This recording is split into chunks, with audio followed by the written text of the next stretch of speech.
ಮಹಾಭಾರತದ ಮಹಾಯುದ್ಧದ ನಂತರ ಧರ್ಮ ಮತ್ತೆ ಭೂಮಿಯಲ್ಲಿ ಸ್ಥಾಪನೆಯಾಯಿತು. ಪಾಂಡವರು ತಮ್ಮ ಜೀವನದ ಕೊನೆಯ ಅಧ್ಯಾಯವನ್ನು ಆರಂಭಿಸಿದಾಗ ಅವರು ತಮ್ಮ ರಾಜ್ಯವನ್ನು ಒಬ್ಬ ಮಹಾನ್ ರಾಜನಿಗೆ ಒಪ್ಪಿಸಿದರು. ಅವನು ಅರ್ಜುನನ ಮೊಮ್ಮಗ, ಅಭಿಮನ್ಯುವಿನ ಪುತ್ರ ಪರೀಕ್ಷಿತ ಮಹಾರಾಜ. ಪರೀಕ್ಷಿತನು ಸಾಮಾನ್ಯ ರಾಜನಲ್ಲ, ಅವನ ಜನ್ಮವೇ ಒಂದು ಅದ್ಭುತ. ಅಶ್ವತ್ಥಾಮನು ಬ್ರಹ್ಮಾಸ್ತ್ರವನ್ನು ಉಪಯೋಗಿಸಿ ಪಾಂಡವರ ವಂಶವನ್ನು ಸಂಪೂರ್ಣವಾಗಿ ನಾಶ ಮಾಡಲು ಪ್ರಯತ್ನಿಸಿದಾಗ ಅಭಿಮನ್ಯುವಿನ ಪತ್ನಿ ಉತ್ತರಾದ ಗರ್ಭದಲ್ಲಿದ್ದ ಆ ಶಿಶುವನ್ನು ರಕ್ಷಿಸಿದವರು ಸ್ವತಃ ಶ್ರೀಕೃಷ್ಣ. ಆ ಕಾರಣದಿಂದಲೇ ಆ ಶಿಶು ಜನಿಸಿದ ಕ್ಷಣದಿಂದಲೇ ದಿವ್ಯ ಕೃಪೆಗೆ ಪಾತ್ರನಾಗಿದ್ದ. ಅವನಿಗೆ ಹೆಸರಾಯಿತು ಪರೀಕ್ಷಿತ. ಪರೀಕ್ಷಿತ ಎಂಬ ಹೆಸರಿನ ಅರ್ಥವೇನು? ಅವನು ಬಾಲ್ಯದಿಂದಲೇ ಪ್ರತಿ ವ್ಯಕ್ತಿಯಲ್ಲೂ, ಪ್ರತಿ ಮುಖದಲ್ಲೂ, ಪ್ರತಿ ಆತ್ಮದಲ್ಲೂ ಒಂದು ಪ್ರಶ್ನೆಯನ್ನು ಹುಡುಕುತ್ತಿದ್ದನು. ನನ್ನನ್ನು ಗರ್ಭದಲ್ಲಿ ರಕ್ಷಿಸಿದ ಆ ದಿವ್ಯ ರೂಪ ಯಾವುದು? ಅವನು ಎಲ್ಲರನ್ನೂ ಪರೀಕ್ಷಿಸುತ್ತಿದ್ದನು. ಆ ಕಾರಣಕ್ಕೆ ಅವನಿಗೆ ಆ ಹೆಸರು. ಸಮಯ ಕಳೆಯಿತು. ಪರೀಕ್ಷಿತ ಮಹಾರಾಜನು ಪಾಂಡವರ ಧರ್ಮಪಾಲನೆಯ ಪರಂಪರೆಯನ್ನು ಮುಂದುವರೆಸಿದನು.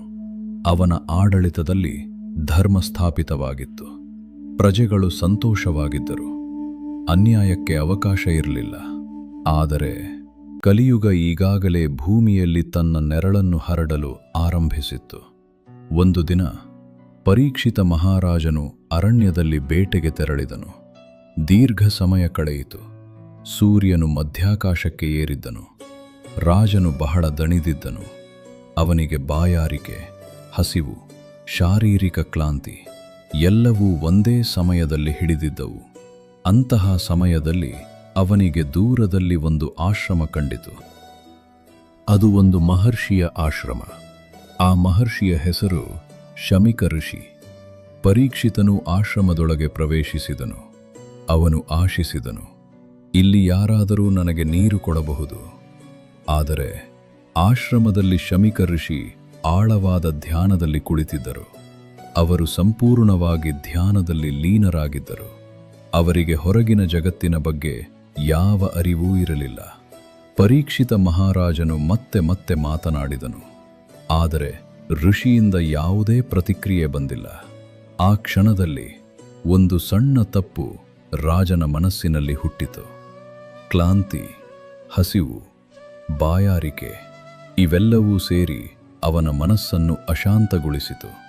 ನನ್ನನ್ನು ಗೌರವಿಸದಿದ್ದಾರಾ ಎಂಬ ಒಂದು ಚಿಂತನೆ ಅವನ ಮನಸ್ಸಿನಲ್ಲಿ ಮೂಡಿತು.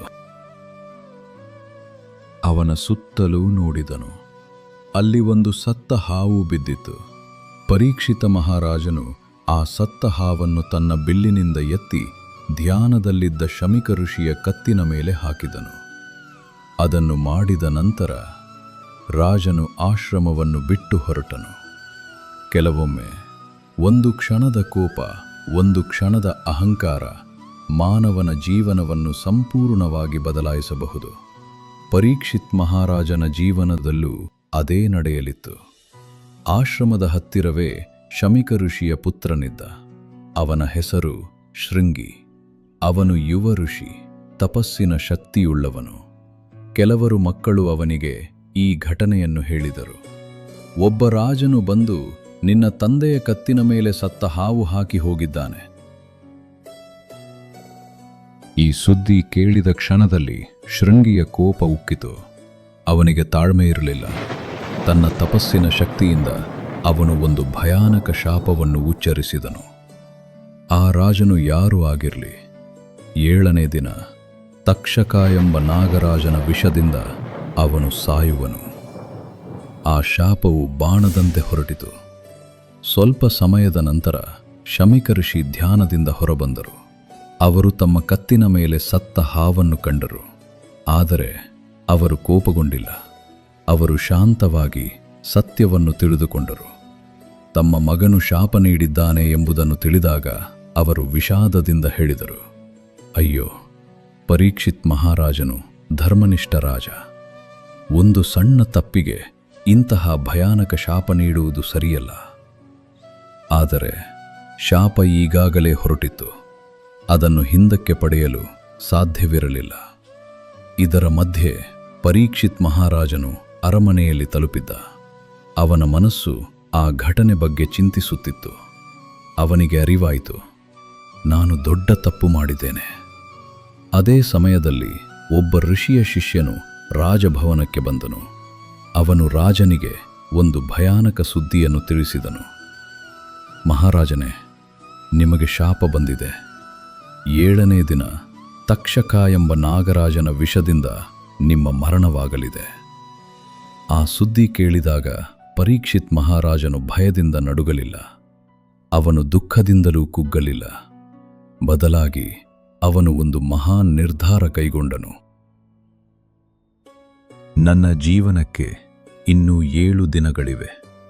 ಈ ಸಮಯವನ್ನು ನಾನು ಭಗವಂತನ ಕಥೆಗಳನ್ನು ಕೇಳಲು ಬಳಸಬೇಕು. ಅವನು ತನ್ನ ರಾಜ್ಯವನ್ನು ತಕ್ಷಣ ತ್ಯಜಿಸಿದನು. ಅರಮನೆ, ಐಶ್ವರ್ಯ, ಅಧಿಕಾರ ಎಲ್ಲವನ್ನೂ ಬಿಟ್ಟು ಅವನು ಗಂಗಾ ನದಿಯ ತೀರಕ್ಕೆ ತೆರಳಿದನು. ಅಲ್ಲಿ ಭೂಮಿಯ ಮಹಾನ್ ಋಷಿಗಳು ಒಟ್ಟುಗೂಡಿದರು. ನಾರದರು, ಅಂಗಿರಸರು, ಅಸಂಖ್ಯಾತ ಮಹರ್ಷಿಗಳು ಆ ಸಭೆಯಲ್ಲಿ ಸೇರಿದರು. ಎಲ್ಲರೂ ಒಂದು ಪ್ರಶ್ನೆಯನ್ನು ಕೇಳುತ್ತಿದ್ದರು. 7 ದಿನಗಳಲ್ಲಿ ಮರಣ ಎದುರಿಸುತ್ತಿರುವ ರಾಜನಿಗೆ ಯಾವ ಜ್ಞಾನವನ್ನು ನೀಡಬೇಕು? ಅಷ್ಟರಲ್ಲಿ ಒಬ್ಬ ಯುವ ಸನ್ಯಾಸಿ ಅಲ್ಲಿ ಕಾಣಿಸಿಕೊಂಡನು. ಅವನು ನಿರ್ವಸ್ತ್ರನಾಗಿದ್ದ. ಆದರೆ ಅವನ ಮುಖದಲ್ಲಿ ಅಪಾರ ಶಾಂತಿ ಇತ್ತು. ಅವನ ಕಣ್ಣುಗಳಲ್ಲಿ ದಿವ್ಯ ಜ್ಞಾನ ಹೊಳೆಯುತ್ತಿತ್ತು. ಅವನು ಯಾರು? ಅವನೇ ವ್ಯಾಸ ಮಹರ್ಷಿಯ ಪುತ್ರ, ಬ್ರಹ್ಮಜ್ಞಾನದಲ್ಲಿ ಲೀನನಾದ ಮಹಾಯೋಗಿ ಶುಕ ಮಹರ್ಷಿ. ಪರೀಕ್ಷಿತ ಮಹಾರಾಜನು ಆ ಮಹಾಯೋಗಿಯನ್ನು ನೋಡಿ ಒಂದು ಮಹತ್ವದ ಪ್ರಶ್ನೆಯನ್ನು ಕೇಳಿದನು. ಮರಣವು ಹತ್ತಿರವಾಗಿರುವಾಗ ಮಾನವನು ಏನು ಮಾಡಬೇಕು? ಆ ಪ್ರಶ್ನೆಗೆ ಉತ್ತರವಾಗಿ ಆರಂಭವಾಗಲಿತ್ತು ಶ್ರೀಮದ್ ಭಾಗವತದ ಅಮೃತ ಕಥೆ. ಆದರೆ ಶುಕಮಹರ್ಷಿ ಹೇಳಿದ ಆ ದಿವ್ಯ ಕಥೆಯೇನು? 7 ದಿನಗಳಲ್ಲಿ ಮರಣ ಎದುರಿಸುತ್ತಿದ್ದ ರಾಜನಿಗೆ ಯಾವ ಜ್ಞಾನ ನೀಡಲಾಯಿತು? ಅದೇ ಮುಂದಿನ ಅಧ್ಯಾಯದಲ್ಲಿ.